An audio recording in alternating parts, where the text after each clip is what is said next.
Well, we've all had deliveries that go wrong, haven't we? Here's one of mine. And I'm in Christmas slowdown now as well.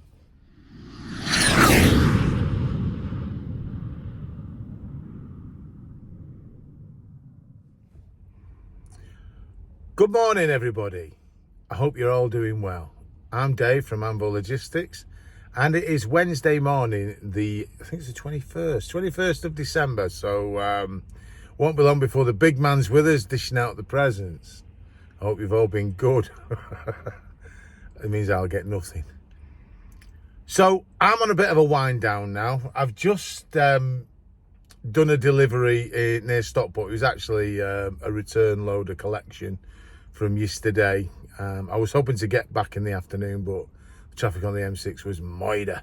So I ended up delivering it this morning, which is not a problem. And I'm just going to look for a couple of simple jobs today, nothing dramatic. I'm in the Morrison's car park. So I thought I'd make this little video because this will be my last one before the big man comes. So I thought I'd just regale you with tales of a disastrous delivery that I did on Saturday, or didn't do. I think I mentioned it in my last video that I had been approached about a delivery for Saturday morning, an ADR delivery. And the job, it went ahead. Now I'd quoted quite a significant price and they'd ignored it, but in the end they came back to me. Because it's a Saturday and it's ADR, so I wanted decent money for the job. Not rip-off money, just decent money. Anyway, that aside, I turned up to do the delivery Saturday morning, got into the yard, they loaded me up, but of course there's no office staffing on a Saturday, so it's just the lads who work in the yard, and what they're doing is they're filling up the wagons and the trailers ready for Monday morning.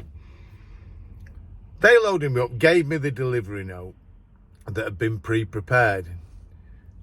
I got it all strapped down, left the yard, parked up round the corner simply to fill in on my CX, the ETA and everything that I'm expected to get there like you do. On the delivery notes, it had a note saying that this is an unmanned site. It was up in the Lake District near Coniston, and that I'm to ring this number to let them know my ETA so that someone can come out to meet me. So I thought I'll ring it now and let them know it'll be a couple of hours. But the number didn't exist. The number was incorrect and there was no way of getting in touch with them. So I thought, well, there's no point in driving all the way up there and not being able to get hold of anybody. So I went back into the yard. Of course, they've not got any clue whatsoever. I rang the shipper. They had a guy who works weekends. I think he probably works from home. He said he'll try and make some phone calls. And at the same time, the lads in the yard were trying to get hold of their manager to see if they had any more information. The upshot was, after an hour, it was apparent we couldn't get through to anybody. And the shipper stood me down, basically said, look, there's no point sending you all the way up there. How much do you want for your call out and for the time you've wasted? So we agreed a price, which is a fair price, and I went off home, much to the good lady's delight, because it meant we had to go shopping. And the reason why I did that job in the first place was to get out of the shopping. Anyway, whilst we were shopping and on the way back, and this was now afternoon, a phone call came from the same shipper saying, look, they've been back on, they are desperate for this stuff. Is there any chance you can take it up this afternoon for us? So, in the end, I agreed to do it. He was desperate. I don't think he could have got hold of anyone else to do it. I said, right, I'll do that for you, as long as you've got a number and everything like that. So, I went back to Trafford Park. The lads reloaded me, gave me the original paperwork that I'd given back to them, and the shipper texted me with a number provided to him saying that this is a 24-hour man number. However, the signal in that area is in and out, so just keep trying it. So I'm saying, well, I'm a bit dubious about going up. He said, look, they're desperate. They're going to be there waiting for you. You know, you tell me what time you're going to get there. I'm going to, message them. Can you please go up? So against my better judgment, I decided to go. Now, it was starting to get dark because it was late afternoon. And as we all know, the weather's been a bit bad and little bits of snow were falling down. Where I live in Royton, we've had snow. It was still down at the time, but the roads were clear.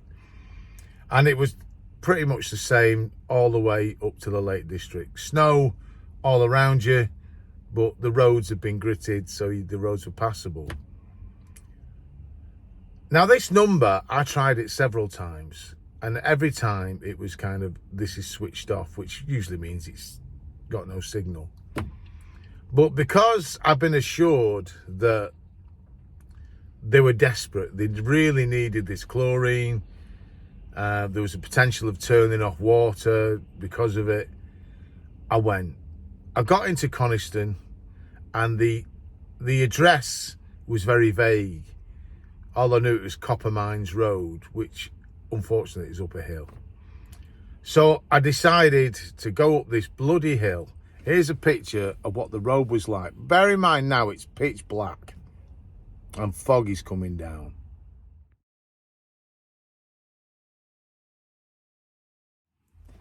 So that road is not a paved road. It was quite a rough road. I'm travelling up that road, quite steep in parts, in a bloody van, not a 4x4, that's weighed down with 1,200 kilos as well.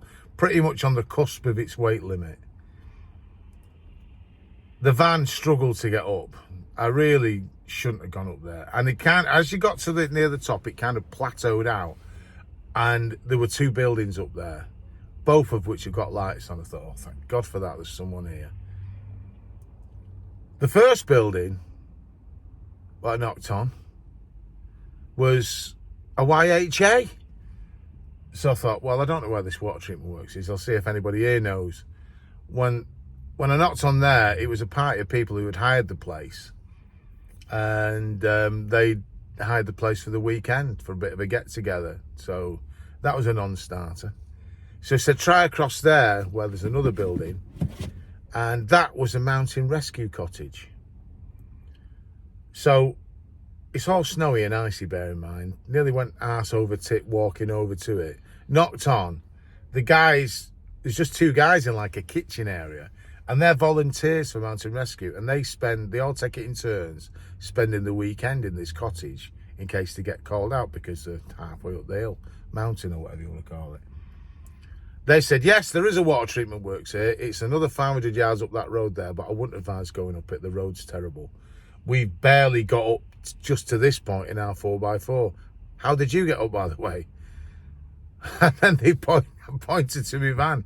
They said, you go up in that? Can't believe it. We struggled getting up in the Land Rover. I said, oh, well, you should have got a Citroen van then.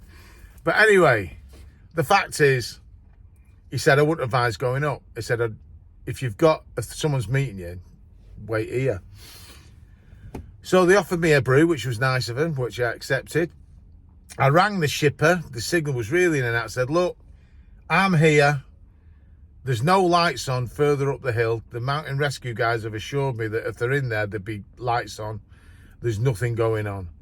Where are they? Couldn't get through to this number. In the end, 2 hours I waited up that bleeding hill.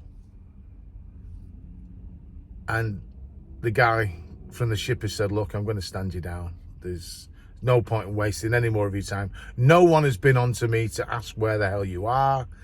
And nobody has bothered ringing back to me when all the inquiries I've made. So I'm going to stand you down. How much do you want? I said, well, that's not just the issue.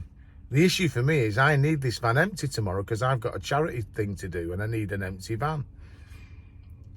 So he arranged with the company where I collected it from for me to re-deliver that back there tomorrow.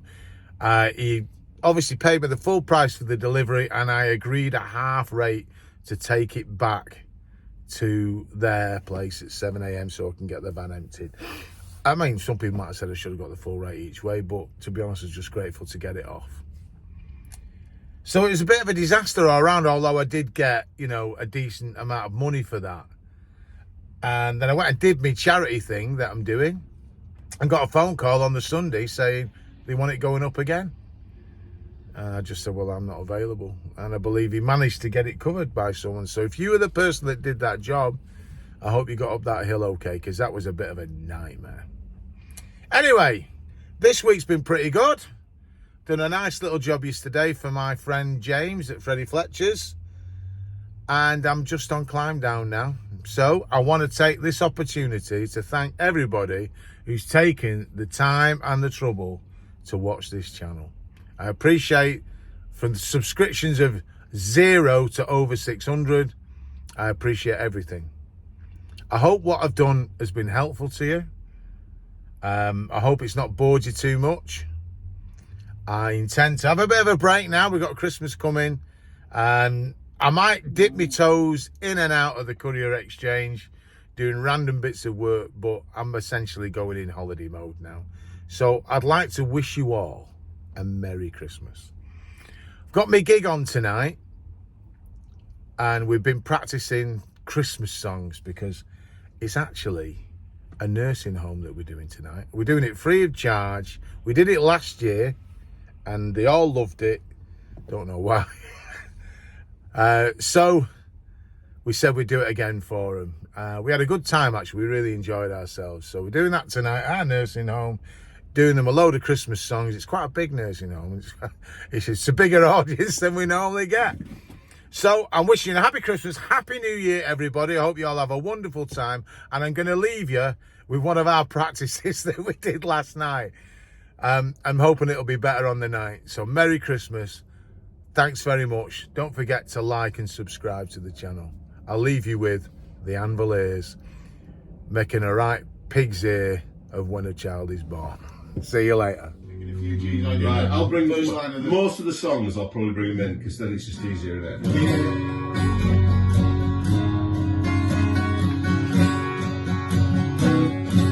A ray of hope flickers in the sky. A tiny star lights up way up high. All across the land, dawns a brand new morn. This comes to pass when a child is born. A silent wish sails the seven seas. The winds of change whisper in the trees, and the walls of God crumble, tossed and torn. This comes to pass when a child is born. A rosy hue settles all around. You've got to feel you're on solid ground. For a spell or two, no one seems forlorn. This comes to pass when a child is born.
Merry Christmas from the ambulance.